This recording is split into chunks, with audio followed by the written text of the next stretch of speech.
თქვენი აზრით, რა არის მთავარი რომ ქვეყანა მდიდარი და წარმატებული გახდეს? სულ მცირე, ნავთობი და თუ ძალიან გაგვიმართლებს ბუნებრივი აირის ზემოდან ბონუსად. ზოგი მაღალ განათლების დონეს დაასახელებს, ვიღაც ძლიერ ინსტიტუციებს. თუმცა გეოგრაფია ქვეყნები, რომლებსაც ზღვაზე გასასვლელი აქვს და მსოფლიოს ყველაზე დატვირთულ სავაჭრო გზებთან მდებარეობენ, ფაქტობრივად ოქროს ბილეთი მოიგეს. მილიონობით ტვირთბრუნვა ყოველდღე, სწრაფი განვითარება და სტრატეგიული მნიშვნელობა, მაგრამ ვინც ამ საზღვაო გზებისგან ძალიან შორს არის, წარმოიდგინეთ ქვეყანა, რომელსაც ზღვა საერთოდ არ აქვს. მეტიც, ისეთი მდებარეობა აქვს, რომ ზღვაზე მოსახვედრად ორი ქვეყნის გავლა სჭირდება. ასეთი ნაკლებად იღბლიანი მთელ პლანეტაზე სულ ორია, მაგრამ ამით არ მორჩა. მისი ტერიტორიის უდიდესი ნაწილი უდაბნო და სტეპია. საბჭოთა კავშირის დაშლის შემდეგ ხელისუფლებამ კი ნაცვლად გახსნისა სულ უფრო ჩაკეტა საზღვრები. უცხოური ვალუტის ყიდვაც შეუძლებელი იყო, რომ აღარაფერი ვთქვათ უცხოურ ინვესტიციებზე.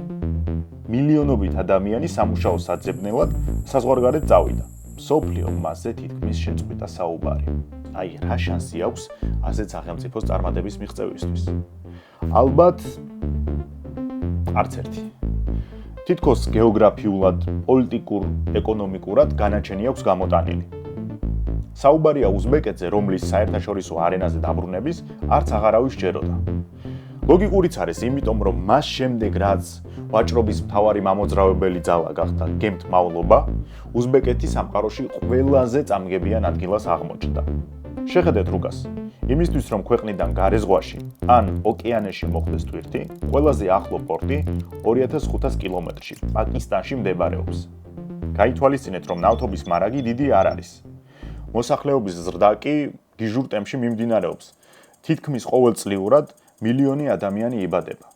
თუმცა ასეთი არასახარბიელო სიტუაციის მიუხედავად, უზბეკეთმა შეძლო ნამდვილი გარდაქმნა და დღეს მსოფლიოს ყურადღების ცენტრშია. მისთვის იბრძვიან ჩინეთი, ევროკავშირი, ამერიკა, რუსეთი და დიდი ბრიტანეთი. ჩინეთმა BYD-ის პირველი საგარეო ქარხანა უზბეკეთში გახსნა. თითქმის ყველა დიდ ქალაქში ახალი აეროპორტი შენდება. უცხოური კომპანიები ერთმანეთს ბაზარზე შესვლას ასწრებენ. მოახერხეს იმდენიც, რომ მნიშვნელოვნად გაზარდეს ტურისტების რაოდენობა. მარტივი კვიზი. საქართველოს უფრო მეტი ტურისტი სტუმრობს თუ უზბეკეთს? სწორი პასუხია უზბეკეთს. ინვესტიციებთან და ახალ ტექნოლოგიებთან ერთად, რომელიც უმსხვილესი ქარხნების ფუნდამენტია, ახალი ულტრათანამედროვე ქალაქები შენდება ქვეყნის ტერიტორიაზე. პოლიტიკური წონაც მზარდია. დაწყებული საერთაშორისო ლიდერებიდან დამთავრებული რეგიონალური ლიდერებით, უზბეკეთი სულ უფრო წონადი ხდება. მათ შორის გააქტიურდა ჩვენი მთავრობაც. ყველაზე საინტერესო კი იცით რა არის? უზბეკეთის ასეთი ტრანსფორმაცია არც 30, არც 20, არამედ რამდენიმე წლის წინ დაიწყო. როგორ შეძლო ყველასათვის ჩამოწერილმა, ჩაკეტილმა, სუსტმა, გეოგრაფიის ტყვეობაში არსებულმა უზბეკეთმა თავის ისტორიის ახლიდან დაწერა. რანაირად მოახერხა არა მხოლოდ რეგიონის, არამედ დანარჩენი სამყაროსთვისაც საკუთარი მნიშვნელობის გაზრდა. როგორ ახერხებს ყველასთან თანამშრომლობას და არავის გაღიზიანებას. და მთავარი შეკითხვა, შეუძლია თუ არა უზბეკეთს გახდეს აზიის ერთ-ერთი ეკონომიკურ-პოლიტიკური ცენტრი.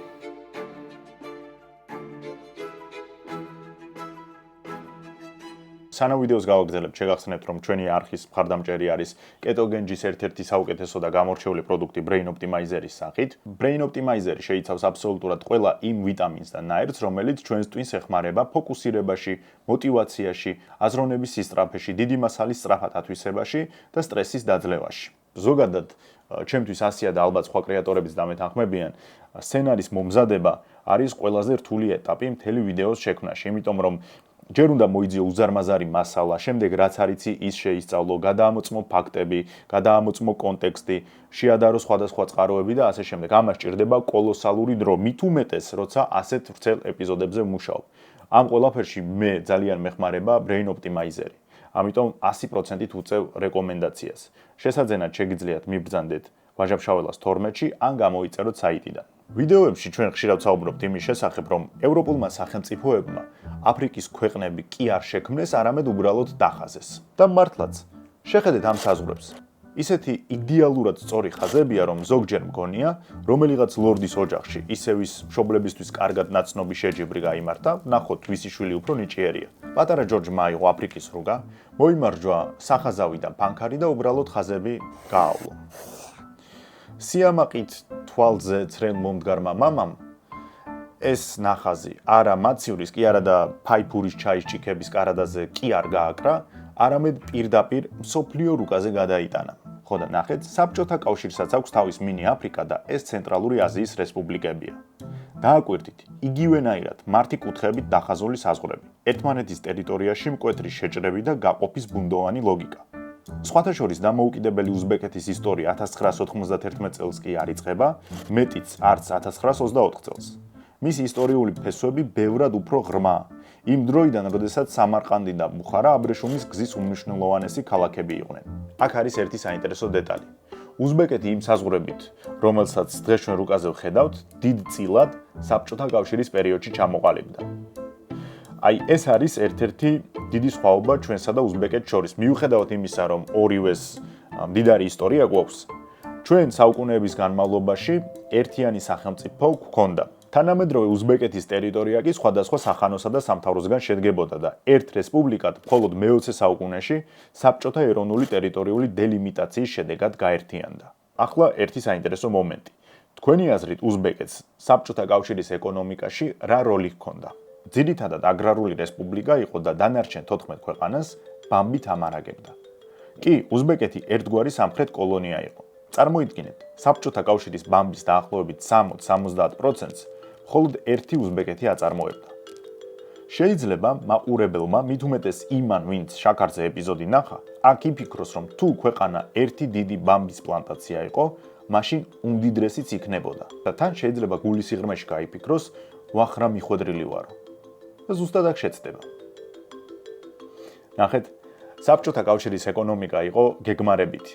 ეს იმას ნიშნავს, რომ ქვეყნები დამოუკიდებლად საბაზრო მოთხოვნიდან გამომდინარე კი არ წყვეტდნენ, ვის რა უნდა ეწარმოებინ, არამედ ამას აკეთებდა მოსკოვი. მიუთითებდა და თან გეგმასაც უწესებდა. ასეთი რაღაც წარმოიდგინეთ. საბჭოთა კავშირი არის ვითომ ერთი დიდი კომპანია. დირექტორს ჰქვია მოსკოვი. მოსკოვი ეუბნება კონკრეტულ ქვეყანას. შენ ბამბას აწარმოებ, შენ ფოლადს, შენ ავტომობილებს, შენ ტურიზმზე მუშაობ. ავიღოთ უზბეკეთი. მიუხედავად იმისა, რომ ქვეყანას ოქროსა და ურანის უზარმაზარი მარაგები ჰქონდა და დღემდე ამ მხრივ ერთ-ერთი მოწინავეა, მას ბამბის წარმოება ერგო წილად. არავინ კითხა, იქნებ სხვა ნედლეული უნდა ყოფილიყო პრიორიტეტული. ასე იყო დანარჩენ 14 რესპუბლიკაზეც. ჩვენ მაგალითად ციტრუსები, ჩაი, ღვინო, ყაზახეთი მეტალურგია, ხორბალი, კოსმოსური ინფრასტრუქტურა, აზერბაიჯანი ნავთობი და ასე შემდეგ. ანუ საუბარია დომინანტურ სპეციალობებზე, თორემ სხვა სფეროებიც განვითარებული იყო. და პრინციპი იყო ის, რომ ამ გეგმარებით ეკონომიკაში ყველა რესპუბლიკა ერთმანეთზე იყო დამოკიდებული. მაგალითად, უზბეკეთი ბამბას ხომ აწარმოებდა, მაგრამ ტანსაცმელს თვითონ არ კერავდა. ბამბა მიდიოდა რუსეთში ან უკრაინაში. იქ მზადდებოდა ქსოვილი და უკვე ამ სახით ბრუნდებოდა უზბეკეთში. ჩვენზე რომ ვისაუბროთ, კონტექსტი რომ გავიგოთ, ნახეთ, შეიძლება აქ გაეკეთებინათ ქარხანა, მაგრამ ძრავა მოდიოდა რუსეთიდან, ელექტრონიკა მოდიოდა ბელარუსიდან და ლითონები უკრაინიდან. ასეთ ეკონომიკას მძიმე დარტყმას აყენებდა ის, რომ წარმოების რაოდენობა ბაზარზე არსებული მოთხოვნით კი არ განისაზღვრებოდა, არამედ მოსკოვის სურვილებით. ხშირად ეს დამღუპველი ან შედარებით მსუბუქ შემთხვევებში უბრალოდ ტყუილით მთავრდებოდა. რას გულისხმობ? შეიძლება მოსკოვს ჩვენთვის ეთქვა, რომ შემდეგ წელს თქვენ აწარმოეთ პირობითად 10 ტონა ჩაი. ჩვენ ვიცით, რომ 10 ტონა ჩაის წარმოება ფიზიკურად არ შეგვიძლია, არ გვაქვს ამის რესურსი, მაგრამ რადგან მოსკოვმა ასე გვიბრძანა, უნდა გავაკეთოთ. ამიტომ საბუთებში ვწერთ, რომ ნამდვილად ვაწარმოეთ 10 ტონა, რეალურად კი იყო 7-8. ეს იყო ყველაზე მსუბუქ შემთხვევებში, მაგრამ აი უზბეკეთს ნამდვილად კატასტროფა დაემართა. 1976 წელს კომპარტიის 25 ყრილობაზე უზბეკეთის საბჭოთა რესპუბლიკის ხელმძღვანელმა შარაფ რაშიდოვმა სიამაყით განაცხადა, რომ ქვეყანა 4 მილიონ ტონა ბამბას აწარმოებს, თუმცა წარმატების გაზრდას 5 მილიონ ტონამდე აპირებდა. ლეონიდ ბრეჟნევი ჩაეკითხა, 6 მილიონ ტონას ვერ შეძლებთ? მოსკოვში პლიუსების ჩაწერის გამო უზბეკეთის ნაყოფიერი მიწების უმეტესობაზე ბამბის მოყვანა დაიწყეს. თან, როგორც ზემოთ გითხარით, ქვეყნის დიდი ნაწილი არის უდაბნო და სტეპი. ისედაც შეზღუდული რაოდენობით ჰქონდათ ნაყოფიერი მიწა და ეგეც სრულად დატვირთეს. უზარმაზარი საირიგაციო სისტემები გაიყვანეს და ადგილობრივი მდინარეებიდან იმდენი წყალი გამოიყენეს, რომ ზღვა დააშრეს. კი, არ მოგესმათ. ტექნიკურად ტბა იყო, არალის ზღვას უწოდებენ. იმ მომენტისთვის სიდიდით იყო მსოფლიოში მეოთხე ტბა. უშუალოდ ფართობი რომ ავიღოთ, საქართველოს ზომის იყო. რა მოხდა? საბჭოთა ხელისუფლებამ გადაწყვიტა, რომ მდინარე ამუდარიისა და სირდარიას შენაკადების უმეტესობა მიემართა ბამბის მინდვრებისკენ. შედეგად არალის ზღვაში შემცირდა ნაკადები. ეკოლოგიაზე მაშინ არავინ დარდობდა, იმიტომ რომ მოსკოვის დირექტივა იყო შესასრულებელი. 60-იანებიდან მოყოლებული წყლის დონე მიკლო. საბოლოოდ 90% დაშრა. მეთევზეობა დასრულდა, პორტები კი ზღვისგან ათეულობით კილომეტრით დაშორდა. დღეს ყოფილი ნავსადგურების შუაგულში ჟანგიანი გემები დგას. უბრალოდ ყრია. არა და ოდესღაც აქ წყალი იყო. თუმცა ამით არ მორჩა. მეორე კატასტროფა დაიწყო მაშინ, როცა ზღვა დაშრა. იმიტომ რომ ფსკერზე აღმოჩნდა მარილები, სასუქი, პესტიციდები, შემდეგ ეს ნარჩენები ქარმა აწია ჰაერში და დააბინძურა ჰაერი. გაჩნდა სასუნთქი დაავადებები. და ამ ყველაფერმა ადამიანების ჯანმრთელობის გარდა დააზიანა სოფლის მეურნეობაც. იმიტომ რომ ნიადაგი დამლაშდა. ანუ წარმოიდგინეთ, სოფლიოში სიდიდით მეოთხე ტბა უბრალოდ გააქრეს. თუ ვინმე ისეთი გამოჩნდება, ვინც იტყვის, რომ კარგი ჯანდაბას ზღვა, ვის არ დაუჭრია ზღვა, სამაგიეროდ ადამიანებმა ფული იშოვეს. ასე არ იყო. რადგან თავისუფალი ბაზარი არ არსებობდა და ფასს ადგენდა მოსკოვი, ის წყვეტდა რამდენი უნდა მოეყვანათ, რამდენი უნდა გაეყიდათ და ვის რა ანაზღაურება მიეღო, ეს უბრალო კოლმეურნეობის მუშაზე არც აისახებოდა. აი, სოფლიოში ბამბის ფასი რომ გაზრდილიყო, ის მუშა მაინც დაახლოებით იმდენს მიიღებდა, რამდენსაც აქამდე იღებდა. ასეთი შედარებაც არსებობს, რომ 1900-იანების დასაწყისში მუშას, რომელსაც დაუშვათ 1 კილოგრამი ბამბა მოყავდა, უფრო მეტ დოვლაც ქმნიდა თავისთვის, ოჯახისთვის და ქვეყნისთვის, ვიდრე 80-იანებში ერთი კოლმეურნეობის მუშა, იგივე რაოდენობაზე. და კიდევ ერთი მომენტი ის იყო, რომ უზბეკეთის ხელისუფლება ბუნებრივია ვერ გაზრდიდა წარმოებას და მხოლოდ ფურცელზე ასრულებდა შეთანხმებას. თუმცა ამ არარეალისტური წარმოებისთვის გამოყოფილ ფინანსებს ნუ გეშინიათ სრულად ითვისებდნენ. ახლა გადმოვიდეთ შედარებით გვიან ეპოქაში. დაიშალა საბჭოთა კავშირი და რა ხდება უზბეკეთში. აი, ყოველგვარი გადაჭარბების გარეშე შეგვიძლია ვთქვათ, რომ უზბეკეთმა განვითარების სპეციფიკური გზა აირჩია, რომელსაც უზბეკურ მოდელსაც უწოდებენ. შეიძლება კითხვები მაშინაც ბლომად არსებობდა, მაგრამ თქვენი ყურადღება მინდა გავამახვილო იმიტომ, რომ ამათმა აბსოლუტურად სხვა გზა აირჩიეს, ვიდრე ჩვენ ან კავშირის ყოფილმა წევრებმა. ჯერ ერთი, ნახეთ სიტუაციის სიმძიმე. 1991 წლისთვის ქვეყანა რუსულ სუბსიდიებზე იყო დამოკიდებული. კავშირის დაშლამ ეს დახმარება გააქრო. მერე მოხდა უზარმაზარი გადინება. 1997 წლისთვის ინდუსტრიულ სექტორში დასაქმებულთა 50% არატიტულოვანი ეროვნების წარმომადგენელი იყო, რომელთა უდიდესმა ნაწილმა 90-იანების დასაწყისში ქვეყანა დატოვა. ქვეყნის ახალი ლიდერი გახდა ისლამ კარიმოვი, რომელსაც მმართველობა ფაქტობრივად მემკვიდრეობით ერგო. საბჭოთა კავშირის პერიოდში იყო უზბეკეთის საბჭოთა რესპუბლიკის კომპარტიის მდივანი, ხოლო დამოუკიდებლობის შემდეგ, ანუ 1991 წლიდან პრეზიდენტი გახდა. კარიმოვმა 5 მთავარი პრინციპი ჩამოაყალიბა, სადაც მთავარი იყო სახელმწიფო როლი როგორც ძირითადი რეფორმატორისა და ის ფიქრობდა, რომ ეკონომიკის ლიბერალიზაციის მხოლოდ ნაბიჯ გადაწყობა უნდა მომხდარიყო. პირველი რაც გააკეთა კარიმოვმა, ნებისმიერ რეფორმაზე მაღლა დააყენა ქვეყნის უსაფრთხოება და სტაბილურობა. ოღონდ ამ სტაბილურობაში იგულისხმება ავტორიტარული რეჟიმის გამტკიცება. ჩვენ უნდა გვესმოდეს ერთი რაღაც, რომ კარიმოვი საბჭოთა კავშირის პოლიტელიტაში გამოწვრთობილი პოლიტიკოსი იყო. მათთვის უსაფრთხოება გადის ძალოვან სტრუქტურებზე. არ აქვს მნიშვნელობა, ვიზე ვსაუბრობთ, იქნება ყველა ამ სკოლის წევრი, იქნება ეს ლუკაშენკო, პუტინი თუ იქნებოდა ალიევის მამა თუ კარიმოვი. მათი ძალაუფლების მთავარი საყრდენი ყოველთვის იყო ძალოვანი სტრუქტურები. ასეთმა ხისტმა კაცრმა მიდგომამ განაპირობა ის, რომ უზბეკეთში ტაჯიკეთისგან განსხვავებით სამოქალაქო ომი არ ყოფილა. რესურსების ფლობისა და კონტროლის ექსკლუზივი სახელმწიფოს დარჩა. ოქრო, ბამბა, გაზი, ყველაფერი სახელმწიფო საკუთრების იყო. შესაბამისად, სოციალური პოლიტიკის გასატარებლად მთავრობას დიდი შესაძლებლობა ჰქონდა. ქვეყანაში ვერ ჩამოყალიბდა მეწარმეების სრულფასოვანი კლასი. შესაძლებელი იყო ბიზნესით დაკავება იმ შემთხვევაში, თუ ძალოვან სექტორში ან პრეზიდენტის ადმინისტრაციაში კარგი სანაცნობო წრე ყავდა. უცხოური კომპანიები, რა თქმა უნდა, თავს იკავებდნენ უზბეკეთის ბაზარზე გამოჩენისგან, იმიტომ რომ ეს დაკავშირებული იყო გაუთავებელ ბიუროკრატიულ წინაღობებთან. ასეთ მაგალითს გეტყვით 2015 წელს უცხოურმა ინვესტიციებმა 3.1 მილიარდი დოლარი შეადგინა, რაც დამეთანხმებით ზღვაში წვეთია. სხვათა შორის, ერთჯერადი ნაცნობობა არაფერს წყვეტდა. ანუ გულისხმობ იმას, რომ თუ რაღაც პერიოდი შენ მეგობრობდი მთავრობასთან და შემდეგ გავიდა დრო და ჩამოშორდი, შეიძლება ბიზნესი დაგეკარგა. ნახეთ, 90-იანებში უზბეკეთში Coca-Cola-ს 4 ქარხანა აშენდა. ქარხნები აი ამ ბიზნესმენს ეკუთვნოდა, რომელიც გულნარა კარიმოვის, ანუ პრეზიდენტის ქალიშვილის ქმარი იყო. 2001 წელს წყვილი დაშორდა, ხოლო ქარხნები ქმარს წაერთვა და სახელმწიფოს გადაეცა. ფორმალურად კარიმოვას თორე ისე სახელმწიფოსიც იყო. როგორ მოგწონთ პრინცესული რეკეტი? მიწის პრივატიზაცია იყო მინიმალური. ფერმერებს სოფლის მეურნეობისთვის გამოსადეგი მიწების მხოლოდ 20% გადასცეს. კერძო სექტორს სახელმწიფო კარნახობდა რა დაეთესათ, რა მოეყვანა და რა ფასში გაეყიდათ. მაგრამ ნახეთ, არსებული რესურსებისა და რეფორმების მიხედვით, უზბეკეთს არ ჰქონდა ეკონომიკური შოკი.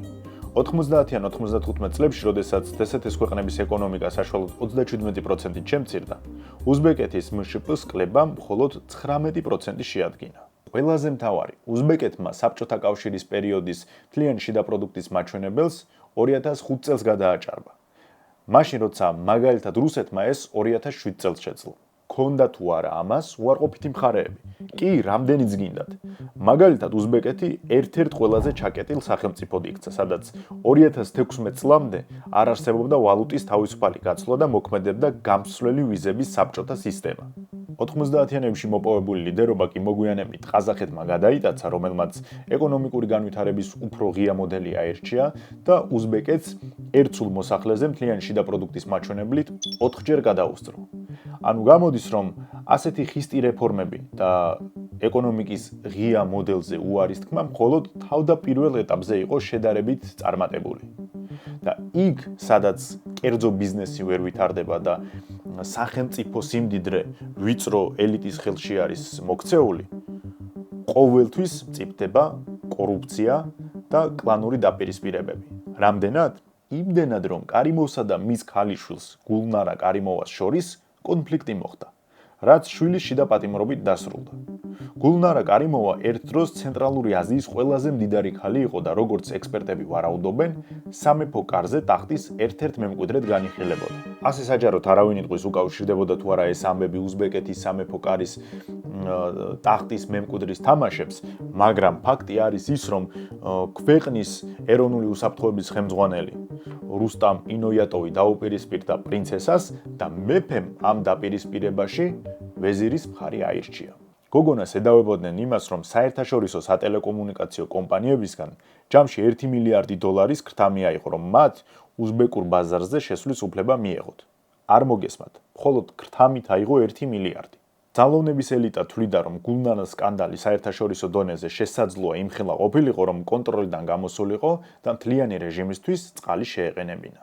რომ დაუბრუნდეთ მთავარ თემას, 2016 წელს ისლამ კარიმოვი გარდაიცვალა. ის ქვეყნის პრეზიდენტი 91-დან 2016 წლამდე იყო.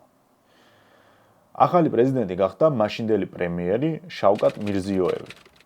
აი, ერთი წამი გავჩერდეთ, დავსტოპდეთ და მოდით გადავხედოთ თუ რა მემკვიდრეობა დაუტოვა კარიმოვმა მირზიოევს. ხედავთ საბჭოთა კავშირის დამხობისა, უზბეკეთის ეკონომიკა სრულად რეგულირდებოდა სახელმწიფოს მეშვეობით და ზემოდან იმართებოდა. ფინანსური და საბანკო სექტორი გადაჭარბებული რეგულაციებით გამოირჩეოდა. ეკონომიკის სტრატეგიულ სექტორებში უცხოური ინვესტიციები მინიმიზირებული იყო. ქვეყანაში არ არსებობს დამოუკიდებელი სასამართლო სისტემა, გამჭვირვალობა, ეროვნული ვალუტის დაკონვერტირება თითქმის შეუძლებელია. არსებობს ექსპორტი კი, გაზი, ბამბა, ძვირფასი მეტალები, ეს ყველაფერი გადის. მაგრამ ზემო ჩამოთვლილებისგან მიუხედავად, სახელმწიფოს ეკონომიკა იზრდება. 2007-დან 14 წლამდე მსოფლიოს ბანკის მიხედვით დაახლოებით 8.4%-ით იზრდებოდა წლიურად. თუმცა ერთია მონაცემები და მეორეა რეალობა. მასზე ზოგიერთი ქვეყნის ეკონომიკა დუხს, მაგრამ ეს მოსახლეობის კეთილდღეობაზე რამდენად აისახება, საკითხავია. მრეწველობა იყო განუვითარებელი. აი, ერთადერთი გამონაკლისი შეიძლება იყოს ავტოსფერო. ქვეყანაში მუშაობდა General Motors-ი და Daewoo-ს შვილობილი კომპანიები, იმიტომ მათ დღეს ტაშკენტში მანქანების უმეტესობა არის Chevrolet. და ის 8%-იანი ზრდა სხვა მიზეზებთან ერთად განპირობებული იყო უშუალოდ სახელმწიფო ინვესტიციებით და შრომითი მიგრანტების გზავნილებით. ისე რომ დავფიქრდეთ, ხო, მირზიოევს დახვდა პარადოქსული რეალობა, სადაც ყველგან ეკვეხებოდა სიტყვა მაგრამ. ერთი შეხედვით შიდა სიტუაცია იყო გამტკიცებული, ანუ ხელისუფლება, ძალაუფლება იყო გამტკიცებული, არ არსებობდა ოპოზიცია, მაგრამ ინსტიტუტები იყო უკიდურესად დასუსტებული და კორუმპირებული. და მიუხედავად იმისა, რომ ელიტას შიდა დონეზე აბსოლუტურად არაფერი ემუქრებოდა, გარეთ თვით იზოლაციასთან ერთად თითქმის ყველა მეზობელთან დაძაბული ურთიერთობა ჰქონდა. ტაჯიკეთთან წყლისა და ჰიდროელექტროსადგურის გამო, ყირგიზეთთან საზღვრებისა და ანკლავის გამო. რუსეთთან პოლიტიკური გავლენის საკითხები მოუგვარებელი იყო, ხოლო დასავლეთთან ადამიანების უფლებებისა და ადიჟანის მოვლენების გამო, რომლებზეც ცოტა ხანში ცალკე ვისაუბრებთ. დახვდა სტაბილური ეკონომიკა, სადაც სახელმწიფო იყო დომინანტი, ფლობდა ბანკებს, გასცემდა იაპ კრედიტებს, თვითონ განსაზღვრავდა პრიორიტეტულ სექტორებს, აკონტროლებდა უცხოურ ვალუტას, მაგრამ არ არსებობდა მცირე და საშუალო ბიზნესი. კონკურენცია, ინოვაცია, რაც გამოიწვევდა ეკონომიკის სწრაფ ზრდას, თან ბუნებრივად გამოიწვევდა ამას. დახვდა მსხვილი კერძო ბიზნესი, სადაც რეალური ეკონომიკური შესაძლებლობები დამოკიდებული იყო ხელისუფლებასთან კავშირებზე, ადმინისტრაციულ ნებართვებზე, საბაჟო შეღავათებზე, საგადასახადო სისტემები ქაოსურად იცვლებოდა. სახელმწიფო მონოპოლისტი იყო, საკუთრების დაცვა კი შეუძლებელი. და ამ სიაში აუცილებლად უნდა იყოს უზარმაზარი შიდა ბაზარი. დღეს უზბეკეთში ცხოვრობს 38 მილიონი ადამიანი. როდესაც მირზიოევი გახდა პრეზიდენტი, მაშინ იყო დაახლოებით 30-31 მილიონი. და დღეს ეს მოსახლეობა უზბეკეთის ერთ-ერთ სიძლიერეს წარმოადგენს. წარმოიდგინეთ, პოსტსაბჭოთა სივრცეში ამჟამად უსწრებს მხოლოდ რუსეთი და ომამდელი უკრაინა. მაგრამ როცა მირზიოევი გახდა პრეზიდენტი, მაშინ ასეთი მზარდი მოსახლეობა შეგახსენებთ წელიწადში მინიმუმ 700.000-დან 900.000 ადამიანით იზრდება მოსახლეობის რაოდენობა, აი მაშინ შავკატისთვის ეს იყო სერიოზული გამოწვევა, იმიტომ რომ კი ზრდა იყო, მაგრამ ამდენი ახალგაზრდა ადამიანი სად უნდა დაესაქმებინათ. ფიზიკურად არ არსებობდა ამდენი სამუშაო ადგილი. ზუსტად ამიტომ დიდი იყო შრომითი მიგრაცია, ძირითადად რუსეთსა და ყაზახეთში. მოკლედ, კარიმოვმა მირზიოევს გაკოტრებული სახელმწიფო არ დაუტოვა. მან დაუტოვა სახელმწიფო, რომელმაც გადარჩენა ისწავლა, მაგრამ განვითარება ვერა. მირზიოევის ამოცანა სწორედ ეს იყო. არ დაენგრია სტაბილურობა, რომელიც კარიმოვმა შექმნა, მაგრამ დაეშალა სისტემა, რომელიც ამ სტაბილურობას იზოლაციის ფასად ინარჩუნებდა. ისე მირზიოევის ადგილზე რომ ყოფილიყავით, თქვენ საიდან დაიწყებდით? ახალმა პრეზიდენტმა შეადგინა 5 წლიანი სტრატეგია 5 ძირითად მიმართულებაზე. პირველი საიდანაც დაიწყო მეზობლებთან ურთიერთობების გადატვირთვა და იზოლაციონიზმის დასასრული. და ზოგადად მეზობლები განისაზღვრა მთავარ საგარეო პრიორიტეტად. პირველი ვიზიტი ჰქონდა თურქმენეთში, სადაც სტრატეგიულ თანამშრომლობაზე შეთანხმდნენ. ორ კვირაში იყო ყაზახეთი და საომავლო თანამშრომლობაზე შეთანხმება. მოგვიანებით ვიზიტი მოსკოვსა და პეკინში, თუმცა ყაზახეთის ლიდერთან კონსულტაციების გავლის შემდეგ. სადაო ტერიტორიების დილემა ტაჯიკეთთან და ყირგიზეთთან ურთიერთდათმობის პრინციპით დასრულდა. ტაჯიკეთთან საზღვარი გაიხსნა, ავიარეისები განახლდა. 2024 წელს კი საზღვრის დიდი ნაწილი საბოლოოდ შეთანხმდა. ყირგიზეთთან სადაო ტერიტორიების 99% 2022 წლისთვის უკვე შეთანხმებული იყო და კომპრომისების ხარჯზე ეტაპობრივად გადაწყდა მიწების გაცვლის ამბავიც. კულმინაცია 2025 წლის მარტში დადგა, როდესაც უზბეკეთი, ყირგიზეთი და ტაჯიკეთი სამმაგი ურთიერთსაზღვრების საბოლოო ფორმალიზებაზე შეთანხმდნენ. გადატვირთვა წარმატებით დასრულდა შტატებთანაც. 2017 წელს მირზიოევი გაეროს ფარგლებში შეხვდა დონალდ ტრამპს, ხოლო 2018 წელს უკვე პირადად. ამ შეხვედრაზე 2.6 მილიარდ დოლარიან ინვესტიციის განხორციელებაზე შეთანხმდნენ. ეკონომიკის ასე სწრაფად გახსნამ და პრეზიდენტის აქტიურობის დამსახურებით უკვე 2019 წლისთვის გარევაჭრობის ბრუნვა იმ დროისთვის რეკორდული 42 მილიარდი დოლარი შეადგინა. საგარეო პოლიტიკაში მრავალვექტორიანობის არჩევანმა უზბეკეთს მოუტანა ის, რომ 2016 წლამდე ტაშკენტი თუ ეკონომიკურად ყველაზე დაახლოებული მოსკოვთან იყო, დღეს სხვა მსხვილ მოთამაშეებთანაც ავითარებს ურთიერთობებს და 2023 წლიდან მთავარი სავაჭრო პარტნიორი გახდა ჩინეთი. სამართლიანობისთვის უნდა აღინიშნოს ისიც, რომ კარიმოვიც ძალიან მთელი პოლიტიკოსი იყო, მით უმეტეს, როცა საქმე რუსეთს ეხებოდა. 1999 წელს უზბეკეთმა ოდკბ დატოვა და ამერიკასთან დაახლოება დაიწყო. 2006 წელს, როცა დასავლეთთან ურთიერთობა დაეძაბა, ორგანიზაციაში დაბრუნდა და 2012 წელს საბოლოოდ გავიდა. კარიმოვს არ უნდოდა რუსულ სამხედრო ბლოკზე დამოკიდებულება და კატეგორიულად ეწინააღმდეგებოდა რუსული სამხედრო ბაზების იდეას უზბეკეთში. მას არ სურდა, რომ რუსეთის სამხედრო ძალა რეგიონში კიდევ უფრო გაზრდილიყო. ასე რომ უზბეკეთის პირველი და მეორე ლიდერი ყველანაირად ცდილობდნენ, რომელიმე დომინანტი სახელმწიფო არ გამხდარიყო ერთადერთ წამყვან ძალად და მუდმივად დაებალანსებინათ სხვებით. სხვათა შორის 2016 წლამდე ცენტრალური აზიის ქვეყნების ლიდერები ხშირად საერთოდ არ იკრიბებოდნენ. მაგრამ მირზიოევმა ეს საბოლოოდ შეცვალა. რეგიონში გამოჩნდა რეალური ლიდერი და დაიწყო რეგულარული საკონსულტაციო სამიტები. თანამშრომლობა მუდმივად გაძლიერდა და დანარჩენმა სამყარომაც, არა პოსტსაბჭოთა სივრცემ, არამედ სხვებმაც ცენტრალური აზიის როგორც ერთიანი რეგიონის აღქმა ისე დაიწყეს. მეორე გადაწყვეტილება, რაც გააკეთა, ყველაზე მნიშვნელოვანი. დოლარი გაათავისუფლა. აქამდე ქვეყანაში მოქმედებდა ორი კურსი, ერთი ოფიციალური, ანუ სახელმწიფოს მიერ დადგენილი და მეორე შავი ბაზრის. ეს იმას ნიშნავდა, რომ ინვესტორი როცა შედიოდა ფულით და მიიღებდა მოგებას, დოლარში ვერ გადაცვლიდა. და ქვეყნიდან გატანა როცა მოუნდებოდა, დიდ სირთულეებთან იყო დაკავშირებული. ამიტომ 2017 წელს მირზიოევმა შავი ბაზრის და სახელმწიფო კურსები გააერთიანა და ხანგრძლივი შეზღუდვები საერთაშორისო გადარიცხვებზე მოხსნა. ამას მოყვა მერე იმპორტზე ტარიფების შემცირება, საბაჟო პროცედურების გამარტივება, ექსპორტის შეზღუდვის ნაწილის გაუქმება და საგადასახადო სისტემების რეფორმები. თავში ვახსენე ტურისტების უზარმაზარი რაოდენობა. რეალურად რომ დავფიქრდეთ, უზბეკეთს ყოველთვის ჰქონდა ტურიზმისთვის შესანიშნავი ბაზა, მდიდარი ისტორია და კულტურა, ისტორიული ქალაქები სამარყანდის, ბუხარასა და ხივას სახით. უგემრიელესი კულინარია, მაგრამ რა აზრი ჰქონდა ამ ყველაფერს თუ ქვეყანაში მოხვედრა ურთულესი იყო. ამიტომ მრავალი ქვეყნისთვის გაუქმდა ვიზები. ელექტრონული ვიზები ამოქმედდა, გაფართოვდა ავიაკავშირები და დაიწყო აეროპორტების განახლება. და ნახეთ მეგობრებო, მას შემდეგ რაც მსოფლიო ვაჭრობა ძირითადად გადავიდა ზღვაზე და უზბეკეთი ამ შესაძლებლობებისგან მოწყვეტილი აღმოჩნდა, გეოგრაფია თითქოს მათთვის განაჩენი იყო, ხომ? გაძვირებული ლოჯისტიკა, ორმაგად დაბლოკილი საზღვრები ოკეანეებისგან და ეს მათზე უარყოფითად აისახა. მაგრამ თუ არის შესაძლებელი, თავარი სისუსტე აქციო, თავარ უპირატესობად. კარგად დააკვირდით მსოფლიო რუკას. სად მდებარეობს ევროპა, რუსეთი და აზიის დასავლეთ ნაწილი. ახლა კი შეხედეთ უზბეკეთს. ის თითქოს ცენტრშია გაჭედილი. თუ არ შეგიძლია ზღვაზე გასვლა, მოდი ისე ვქნათ, რომ სხვებს უწევდეთ ჩვენთან ჩამოსვლა. გავხდეთ სატრანსპორტო ჰაბი. ჩინეთიდან ევროპაში, რუსეთიდან აზიაში და ევროპიდან აზიაში გადაფრენისას უზბეკეთს შეუძლია იყოს ერთგვარი უღელტეხილური პუნქტი. დაუკვირდით, ტაშკენტში შენდება ახალი აეროპორტი, რომელიც წლიურად 20 მილიონი მგზავრის გამტარიანობას უზრუნველყოფს, ხოლო როცა მეორე ეტაპი დასრულდება, გაორმაგებას ვარაუდობენ. ამ მონაცემებს თუ გავითვალისწინებთ, ტაშკენტის ახალი აეროპორტი პოსტსაბჭოთა სივრცეში გამტარიანობის მიხედვით მხოლოდ რუსეთს თუ ჩამორჩება. ლიდერი არის შერემეტიევოს საერთაშორისო აეროპორტი, 100 მილიონზე მეტი გამტარიანობით. შემდეგ მოდის პულკოვო და ვნუკოვო.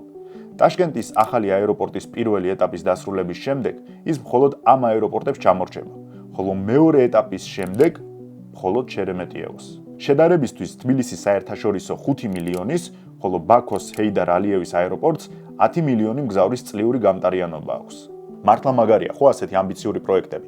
2015 წელს ეს ფანტაზიაც კი არ იქნებოდა, მაგრამ დღეს უკვე რეალობაა. კიდევ უფრო შორს წავიდნენ და ტაშკენტის გარდა ბუხარაშიც აშენებენ ახალ აეროპორტს, რომელიც პირველ ეტაპზე 3 მილიონი, ხოლო შემდგომი გაფართოების შემდეგ უკვე 8 მილიონი მგზავრის გამტარიანობას უზრუნველყოფს. ასევე შენდება ან მოდერნიზდება ნამაგანში, ანდიჟანში, ურგენჩში და სამარყანდში. მირზიოევის მიზანი მხოლოდ დიდი აეროპორტების აშენება არ არის. მისი მიზანია ტაშკენტი გადააქციოს იმ ქალაქად, სადაც ევროპიდან ჩინეთისკენ, სამხრეთ აზიიდან რუსეთისკენ, ან ახლო აღმოსავლეთიდან ცენტრალური აზიისკენ მიმავალი მგზავრები და ტვირთები გზად გადაჯდებიან. თანამედროვე ეკონომიკაში კი ვინც ადამიანებისა და ტვირთის მოძრაობას აკონტროლებს, ხშირად ის აკონტროლებს კაპიტალის მოძრაობასაც.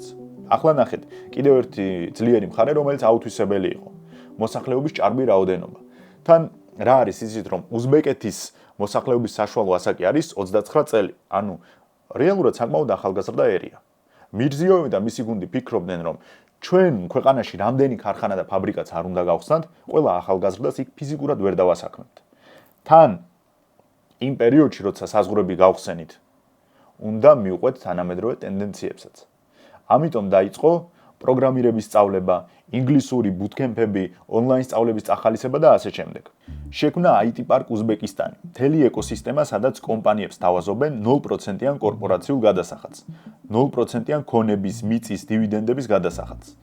დღეს უზბეკეთი ყველაფერს აკეთებს იმისთვის, რომ ტექნოლოგიური კომპანიებისთვის უზბეკეთი საგადასახადო თვალსაზრისით ერთ-ერთ ყველაზე მიმზიდველ ქვეყნად აქციოს.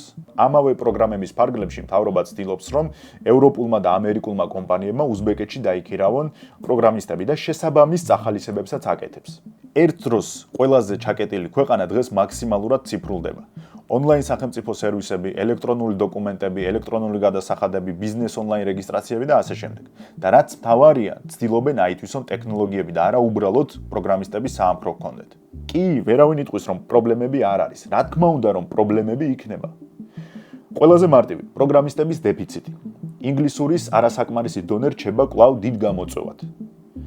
კორუფცია, სასამართლო სისტემები მოუწესრიგებელია. ეს რას ნიშნავს? ამ ორის კომბინაცია იმას, რომ ინტელექტუალური საკუთრების დაცვა ბუნდოვანია.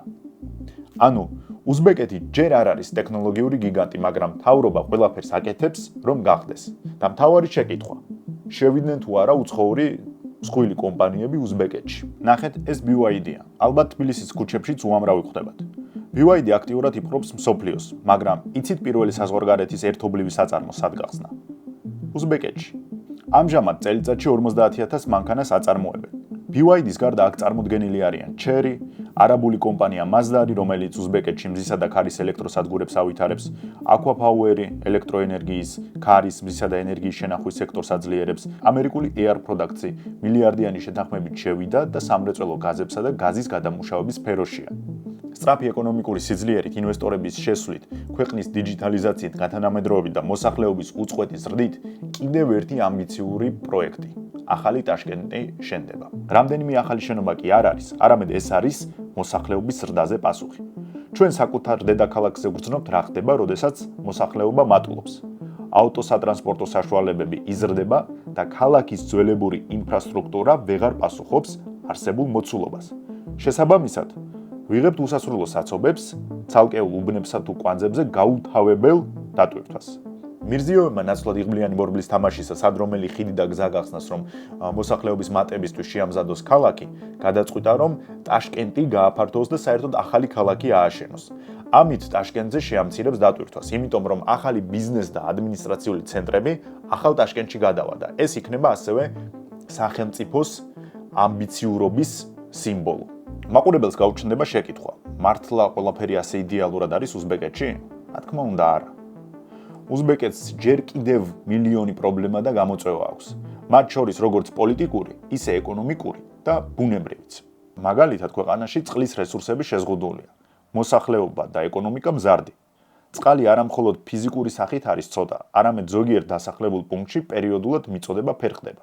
ავტორიტარული რეჟიმი შესუსტდა, მაგრამ ის ჯერ კიდევ რჩება მთავარ წამყვან ძალად. მზრუნველ სახელმწიფოს სახელით სახელმწიფო ფასებს თავად არეგულირებს საკმაოდ სტრატეგიულ მიმართულებებზე, მაგალითად, გაზი, წყალი, რკინიგზა, ელექტროენერგიის განაწილება იმ სფეროების ჩამონათვალია, სადაც თვითონ მთავრობა წყვეტს რა ფასი უნდა იყოს. შეიძლება კარიმოვის რეჟიმი წარსულს ჩაბარდა, მაგრამ ეს იმას არ ნიშნავს, რომ უზბეკეთი დღეს თავისუფლად სუნთქავს. ქვეყანა დემოკრატიის ინდექსის მიხედვით მსოფლიოში 156 ადგილს იკავებს. მართველი ელიტა კი ისევ ძალოვანი სტრუქტურის წარმომადგენლებით არის დაკომპლექტებული. პრესაზე წნეხი გრძელდება, თუმცა ამჯერად არა მხოლოდ ტრადიციულ მედიებზე, არამედ ბლოგერებზეც კი. ონლაინ მედიების დიდ ნაწილს ქვეყნის დატოვება და საზღვარგარეთ მოღვაწეობა მოუწია. სახელმწიფო აკონტროლებს იუთუბერებს, რომელთა დახმარებით ქმნის საზოგადოებრივ აზრს. ეს ტაშკენტელი ბლოგერი აბდუკოდირ მუმინოვია, რომელიც 2023 წელს $80,000 გამოძალვის ბრალდებით დააკავეს. თუმცა ნახევარი წლით ადრე მუმინოვი უცნობმა ადამიანებმა მას შემდეგ სცემეს, რაც პრეზიდენტი შავკატ მირზიოევი მეთანის დეფიციტის გამო გააკრიტიკა. მირიზას ბაზაროვი, რომელიც ასევე მირზიოევის კრიტიკოსი იყო და ჰომოსექსუალების სისხლის სამართლის კოდექსით გასამართლებას აპროტესტებდა, 3 წლიანი პირობითი მისცეს ცილისწამების ბრალდებით. სურხანდარინსკის ოლქის ბლოგერი ოტაბეკ სატაროვი, რომელიც ადგილობრივების პრობლემებს აშუქებდა და ხელისუფლებას აკრიტიკებდა, 2021 წელს 6.5 წლით ჩასვეს ციხეში ფულის გამოძალვის და ცილისწამების ბრალდებით. როგორც არ უნდა იყოს, ახლა ქვეყანაში იმაზე ნაკლები პოლიტპატიმარია, ვიდრე კარიმოვის დროს. ზოგადად კარიმოვის ეპოქაში უზბეკეთის ისტორიაში ერთ-ერთი ყველაზე სისხლიანი მოვლენა მოხდა. ქვეყნის აღმოსავლეთ ნაწილში არის ფერღანის ხეობა, სადაც მდებარეობს ანდიჟანი. ეს რეგიონი იმით არის ცნობილი, რომ მჭიდროდ დასახლებული არის და იქ მოსახლეობა ისლამს ძალიან დიდ პატივს სცემს.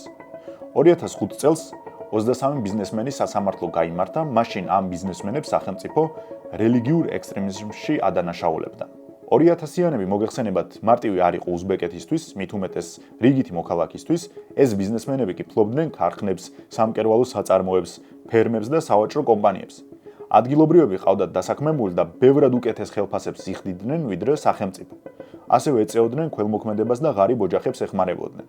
ასეთი მზარდი ავტორიტეტები ავტორიტარული რეჟიმისთვის ყოველთვის საეჭვო და ბუნდოვანია. რეჟიმი ფიქრობს: ხომ არ გათენდება ერთი მშვენიერი დღე, როცა ეს ადამიანები შეგვეცილებიან ძალაუფლებაში. ამ ბიზნესმენებიდან ერთ-ერთი იყო აქრამ იულდაშევი, რომელიც რელიგიურ ტექსტებსაც წერდა. სახელმწიფომ ეს საკმარისად მიიჩნია იმისთვის, რომ გამოძიება დაეწყოთ და ისე მოხდა, რომ ის და მისი გარემოცვა დაიჭირეს. თავდაპირველად ჯერ ნათესავები, მოგვიანებით კი უკვე უამრავი ადამიანი გამოვიდა ქუჩაში. აიღეს ხელში იარაღი, შევარდნენ ციხეში და დაიხსნეს ბიზნესმენები. შემდეგ რამდენიმე ადმინისტრაციული შენობაც აიღეს. რა თქმა უნდა, ამას მოყვა სამთავრობო ძალების მობილიზება, ჯავშანტრანსპორტიორები შევიდნენ ანდიჟანში და წინააღმდეგობა სასტიკად ჩაახშეს. ოფიციალური მონაცემებით მოკლეს 187 ადამიანი, არაოფიციალურით კი 1000-ზე მეტი. ბიზნესმენების დიდი ნაწილი ქვეყნიდან წავიდა. ევროკავშირმა და შტატებმა უზბეკეთი დაასანქცირეს. კარიმოვმა კი დასავლეთს ბრალი დასდო ტერორიზმის წახალისებაში. მათი ურთიერთობა დაიწყება. ანდიჟანის მოვლენების შემდეგ, ანუ როცა ბევრი წელი გავიდა, შეიცვალა პრეზიდენტი და მირზიოევი მოვიდა სათავეში, რომელსაც გადაწყვეტილი ჰქონდა ურთიერთობების გადატვირთვა და ქვეყნის გახსნა, ის ფიქრობდა, რომ დასავლური ტექნოლოგიებისა და კავშირების გარეშე ვაჭრობა არ გამოვიდოდა სრულფასოვანი. ამიტომ დაიწყო შემხვედრი ნაბიჯების გადადგმა. დაუკვირდით, მან არ თქვა, რომ კარიმოვი იყო დამნაშავე ან არასწორი. საერთოდ არ შეეხო ამ თემას. უბრალოდ დაიწყო პატარ-პატარა კომპრომისების გაკეთება. მაგალითად, გამოუშვა რამდენიმე პოლიტპატიმარი. იძულებითი ბამბის კრეფის სისტემის ეტაპობრივი გაუქმება დაიწყო. ქვეყანაში შემოუშვა უცხოური მედიის წარმომადგენლები და ამ მიდგომამ გაამართლა. ამ ყველაფერთან დაკავშირებით მინდა ჩემი აზრებით გაგიზიაროთ. შეიძლება ნაწილი იყოს არაპოპულარული, თუმცა რატომაც არა, მოდი ვიმსჯელოთ. ჯერ ერთი ჩემი აზრით არ ხდება ავტორიტარული რეჟიმის ერთ დღეში შეცვლა. გამორიცხულია. არ მოხდება ისე, რომ მოდი ახალი დღიდან გავხდეთ უფრო დემოკრატიული სახელმწიფო და კანონებიც უფრო ლიბერალური გავხადოთ. მაქსიმუმ რისი გაკეთებაც არის შესაძლებელი, ძველი სისტემის ეტაპობრივი და ნელი დემონტაჟი. ანუ მირზიოევი ჯადოქარი ვერ იქნება და სიტუაციას უცებ ვერ გამოასწორებს. რასაც ახლა აკეთებს ბალანსს, წინა რეჟიმს ძალოვნებს საერთაშორისო პარტნიორების შორის მეტნაკლებად წარმატებულად გამოსდის. ბოლო-ბოლო იზოლირებული არ არის და ნებისმიერი დიდი ძალა სიამოვნებით თანამშრომლობს. აქ უნდა დავსვათ მეორე კითხვაც, ცოტა სკანდალური. არის კი საჭიროება, რომ ავტორიტარული რეჟიმი შეიცვალოს. ჩვენ უნდა გვესმოდეს, რომ სოფლიოში არის ისეთი საზოგადოებები, სადაც დემოკრატია ვერ იმუშავებს. ან რომ იმუშაოს, ამას წლები კი არა, საუკუნეები სჭირდება. ერაყში მაგალითად, წარმოუდგენელია დემოკრატიული მმართველობა. სირიაშიც, აზიის ბევრ ქვეყანაშიც. ასეთ ქვეყნებში, პირობითად როგორიც არის ეს ერაყი თუ სირია, თქვენ მინდა შეხედოთ მმართველის თვალით. ასეთ ქვეყნებში რა უფრო მარტივია, საზოგადოებას წლობით უხსნა რა როგორ უნდა გაკეთდეს, თუ უბრალოდ ადგე და გააკეთო. ახლო აღმოსავლეთშიც მაგალითად რასაც ხედავთ, ამ სუპერ განვითარებულ ქალაქებს, წესრიგს, ესეც ნაწილობრივ განპირობებულია იმით, რომ მონარქებს აქვთ შეუზღუდავი ძალაუფლება. და დროს და ენერგიას იმაში კი არ ხარჯავენ, რომ საზოგადოების რაღაც ნაწილს უმტკიცონ და უხსნან, ეს ქალაქი აქ რატომ უნდა აშენდეს და რატომ არ უნდა აშენდეს აქ. არის ასეთი საზოგადოებები, სადაც წესრიგის დამყარება ძალის გამოყენების გარეშე არ გამოდის. ყველა ვთანხმდებით, რომ სადამი ტირანი იყო, მაგრამ ქვეყანაში წესრიგი ჰქონდა. საერთოდ არ არსებობდა რადიკალური ექსტრემიზმი და ტერორისტები და განვითარება ასეა თუ ისეა ხდებოდა. ყველაზე მარტივ მაგალითს გეტყვით. ირანისა და კოალიციის დაპირისპირების დროს, როდესაც ხდებოდა ყურის ქვეყნების ნავთობ ინფრასტრუქტურაზე თავდასხმები, არაბთა გაერთიანებულმა ემირატებმა ნავთობ ობიექტები გადაფარა დამცავი კონსტრუქციებით და ბადეებით. მიიღო ხელისუფლებამ გადაწყვეტილება, შეუდგნენ აღსრულებას.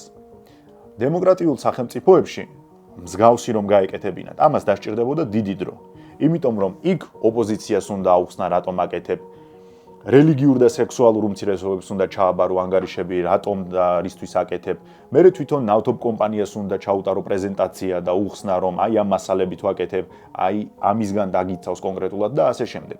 და ამ ყველაფერში იკარგება ძვირფასი დრო.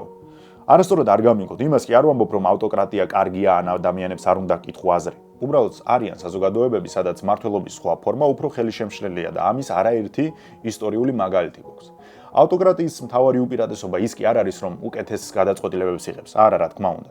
არამედ მთავარი უპირატესობა არის ის, რომ გადაწყვეტილებებს სწრაფად იღებს. მაგრამ ამავე დროს, როცა ძალაუფლება ერთ ცენტრშია თავმოყრილი, არასწორი გადაწყვეტილების შეჩერებაც გაცილებით რთული ხდება. სწორედ ამიტომ ავტოკრატიული სისტემები ხშირად ან ძალიან სწრაფად ვითარდებიან, ან ძალიან სწრაფად შედიან ღრმა კრიზისში. ყველაფერი იმაზეა დამოკიდებული, რა მიმართულებებით იყენებს ლიდერი ამ კონცენტრირებულ ძალაუფლებას. ჩვენ გვაქვს სინგაპურის მაგალითი, გვაქვს ყატარის არაბთა გაერთიანებული საამიროების და ასევე გვაქვს ერაყის მაგალითი. ეს იმიტომ მოვყევი, რომ არ უნდა გქონდეს მოლოდინი უზბეკეთში ავტორიტარული რეჟიმის სწრაფი დემონტაჟის და როგორც წეგან ვიკითხე, საერთოდ საკითხავია, საჭიროა თუ არა. ჩვენთვის იმით შეიძლება იყოს საინტერესო, რომ უზბეკეთი არის თვალსაჩინო მაგალითი იმის, რომ როგორც შიხშიც არ უნდა იყოს ქვეყნის და საერთაშორისო ორგანიზაციების ან ქვეყნისა და ქვეყნის ურთიერთობა, ყოველთვის არის გადატვირთვის შესაძლებლობა. თავარია ნება და კომპრომისობისთვის მზაობა. მე იმითაც მომეწონა უზბეკეთი, რომ გეოგრაფიული განაჩენი გამოიყენეს უპირატესობად. პატივისცემა უზბეკეთს მე მართლა არ უკარგავ არც ისტორიულ სიმდიდრეს, არც კულინარიულ შემოქმედებებს, მაგრამ მაინც დარწმუნებული ვარ, რომ საერთაშორისო ტურიზმის ათვისება საქართველოში უკეთესად შესაძლებელია. ის იმით გჯობია, რომ უფრო მეტი ამბიცია აქვს, თორემ როგორ შეიძლება მთავრობა სწორად მუშაობდეს და აქ უფრო ნაკლები ვიზიტორი შემოდიოდეს, ვიდრე უზბეკეთში. მეტი თუ არა, არაფრით ნაკლები ქვეყანა არ ვართ ტურისტული თვალსაზრისით. ეგეც დიდი პრობლემა არის, რომ ასეთი მკაფიო, ხმამაღალი ამბიციები აღარ გაგვაჩნია. ჩვენი არჩევანი არის საერთაშორისო მსხვილ პროექტებზე ვიმუშავოთ, თუ ევროპარლამენტარების განცხადებებს ვდიოთ და ადამიანებს მოვყვეთ, როგორ უჭირთ ბერლინში და ლონდონში. ჩვენი არჩევანი არის ვიფიქროთ, როგორ გავერთიანდეთ საერთო მიზნების ირგვლივ და ქვეყნის იმიჯის ამაღლებაზე ვიზრუნოთ, თუ შეჯიბრი მოვაწყოთ, რომელი მხარე უფრო გააშავებს მეორეს. უზბეკეთის გამოფხიზლების ისტორია ჯერ დასრულებული არ არის. ჯერ ისევ აქვს ფუნდამენტური პრობლემები. კორუფცია, სუსტი სასამართლო, ენერგეტიკული გამოწვევები, თუმცა თვალსაჩინო მაგალითია, როგორ შეიძლება ქვეყანამ საკუთარი ბედის ვექტორი შეცვალოს. ვერ გადაიტანა ქვეყანა ოკეანის სანაპიროზე, მაგრამ დაიწყო გზების, რკინიგზების და აეროპორტების მშენებლობა. ვერ შეამცირა მეზობლებზე დამოკიდებულება, ამიტომ მეზობლები მოწინააღმდეგეებიდან პარტნიორებად აქცია. ვერ მოიპოვა ნავთობის უსაზღვრო მარაგი სამაგიეროდ, ქარხნების, ტექნოლოგიებისა და უცხოური კაპიტალის შემოდინება დაიწყო. ჩვენ საქართველოში ხშირად ვსაუბრობთ იმაზე, რა არ გვაქვს. არ გვაქვს ნავთობის დიდი მარაგი, დიდი ტერიტორია, დიდი ბაზარი და მოსახლეობა, ძლიერი არმია, ტერიტორიების ნაწილი ოკუპირებული არის, რეგიონი თავის პოლიტიკური ბუნებიდან გამომდინარე რთული. ამიტომ შეიძლება ვიღაცამ გვაფიქრებინოს და დაგვაჯეროს, რომ აი შეხედეთ სად ვართ და ჩვენი შესაძლებლობებიც შეზღუდულია წინასწარ. ანუ ეს უკვე წინასწარ არის განსაზღვრული. და ვიღაც გარე თუ შიდა აქტორების ინტერესში შეიძლება იყოს ეს აზრები. მე იმის თქმა მინდა, რომ ქვეყნების ბედი მხოლოდ იმით არ წყდება, რა ერგოთ მათ რუკაზე. ბედი წყდება იმითაც, რამდენად ხშირად აფასებენ საკუთარ ძლიერ და სუსტ მხარეებს. რამდენად შეუძლიათ გრძელვადიანი მიზნების გარშემო გაერთიანება. რამდენად ქმნიან განათლებულ საზოგადოებას, თავისუფალ ბიზნესს, სამართლიან ინსტიტუტებსა და სახელმწიფოს, რომელსაც მომდევნო არჩევნების მიღმა შეუძლია ფიქრი. ჩვენ უზბეკეთის გზის გამეორება არ გვჭირდება. ჩვენ განსხვავებული ისტორია, განსხვავებული საზოგადოება და განსხვავებული პოლიტიკური მიზნები გვაქვს, მაგრამ უზბეკეთის მაგალითი ერთ ძალიან მნიშვნელოვან რამეს ამტკიცებს. არ არსებობს ქვეყანა, რომელსაც საბოლოო განაჩენი რუკაზე აქვს გამოტანილი. უბრალოდ არსებობენ სახელმწიფოები, რომლებიც ეგუებიან თავის სისუსტეებს და არსებობენ სახელმწიფოები, რომლებიც მუშაობენ ამ სისუსტეების გარდაქმნაზე. ჩვენ შეგვიძლია გავხდეთ ევროპასა და აზიას შორის რეალური სატრანსპორტო ცენტრი. შეგვიძლია განათლება და ტექნოლოგია საკუთარ მთავარ რესურსად ვაქციოთ. შეგვიძლია პატარა ბაზრის პრობლემა თავისუფალი ვაჭრობით, რეგიონული კავშირებითა და მაღალი დამატებული ღირებულების წარმოებით გადავლახოთ. და შეგვიძლია ისეთი სახელმწიფო ავაშენოთ, საიდანაც ახალგაზრდებს მომავლის საძიებლად წასვლა აღარ მოუწევთ. მაგრამ ამისთვის მხოლოდ კარგი გეოგრაფია, ერთი ძლიერი ლიდერი და რამდენიმე ინფრასტრუქტურული პროექტი საკმარისი არ არის. საჭირო არის თანმიმდევრული გადაწყვეტილებები. საჭირო არის სახელმწიფოებრივი აზროვნება, ძლიერი ინსტიტუტები, რომლებიც ერთი ხელისუფლების მოსვლისა და წასვლის შემდეგ არ ინგრევა. და საჭირო არის საზოგადოება, რომელიც არა მხოლოდ დღევანდელ პრობლემებს უყურებს, არამედ ხვალინდელ დღეში ხედავს შესაძლებლობებს. ცვლილება ერთ დღეში არ ხდება, მაგრამ ის ერთ დღეს ნამდვილად იწყება. ზუსტად იმ ერთ დღეს, როდესაც სახელმწიფო წყვეტს საკუთარი წარუმატებლობის მხოლოდ გეოგრაფიით, ისტორიითა და მეზობლებით გამართლებას და საკუთარ მომავალზე პასუხისმგებლობას იღებს. თუ ამის გაკეთება შეძლო ქვეყანამ, რომელსაც ოკეანემდე მისაღწევად ორი საზღვრის გადაკვეთა სჭირდება, რომელიც 10 წლეულობით იზოლაციაში ცხოვრობდა და თითქმის ყველას მიერ იყო ჩამოწერილი, მაშინ საქართველოსთვისაც არსებული ჩიხები საბოლოო განაჩენი არ არის. რადგან საბოლოოდ ქვეყნის ბედს არა რუკა, არამედ მიღებული გადაწყვეტილებები და გაერთიანებული საზოგადოება განსაზღვრავს. დროებით